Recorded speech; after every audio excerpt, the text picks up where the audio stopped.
Bonjour à tous, on se retrouve cette semaine pour faire des problèmes dictés et des calculs dictés dans votre gros cap maths. Donc là, je vous laisse vous mettre à la page 90 de votre gros cap maths. Donc 90 qui s'écrit avec un 9 et un 0. Et donc on va commencer avec des problèmes de partage.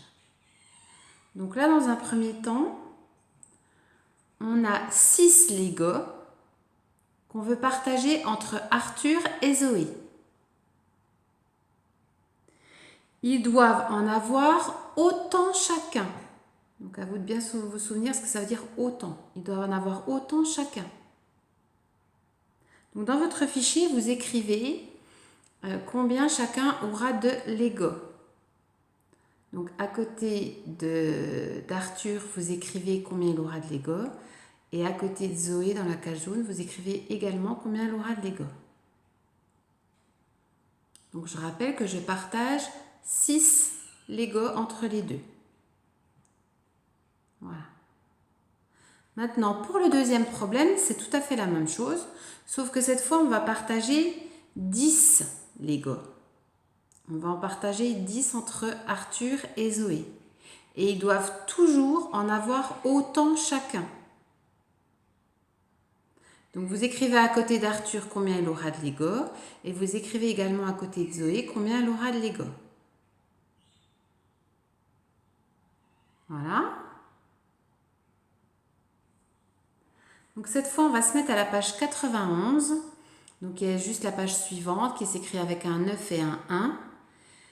On va faire des calculs dictés qui vont permettre de réviser le répertoire additif. Donc j'espère que vous continuez bien d'apprendre votre répertoire additif.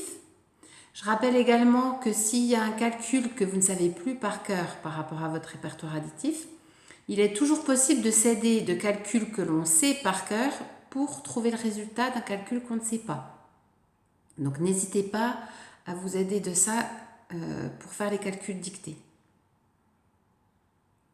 Donc c'est parti à la page 91 et on commence avec 5 plus 5.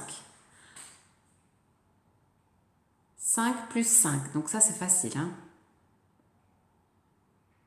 B, 5 plus 7. 5 plus 7. C, 9 plus 4. 9 plus 4. La D, 7 plus 7. 7 plus 7. La E, 7 plus 6. 7 plus 6. Et enfin, le dernier calcul, 8 plus 5. 8 plus 5.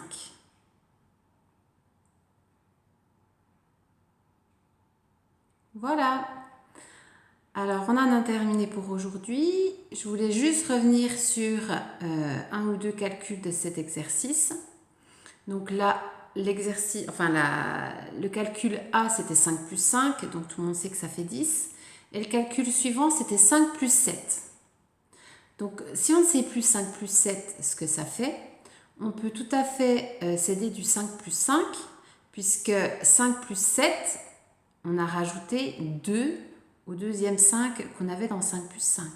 Donc en fait, comme on avait trouvé 10, 10 plus 2, 12, on trouve tout de suite le résultat. Donc ça, c'est en calcul réfléchi. On peut aussi se dire que 5 plus 7, c'est 5, puis 7. Donc 5 puis 7, on voit bien que j'ai 2 5. Donc ça fait 10, puis les deux là, ça fait 12. Voilà, il y a plusieurs façons de faire. Pareil pour le 7 plus 7. Donc ça, c'était le calcul D.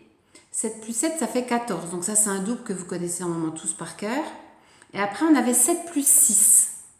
Donc en fait, on remarque entre le 7 plus 6 et le 7 plus 7, on en a enlevé 1. On a enlevé 1 au 7 et ça fait 6. Donc en fait, à notre résultat 14, on en enlève 1 et ça fait 13. Voilà. Donc je vous laisse corriger le reste de votre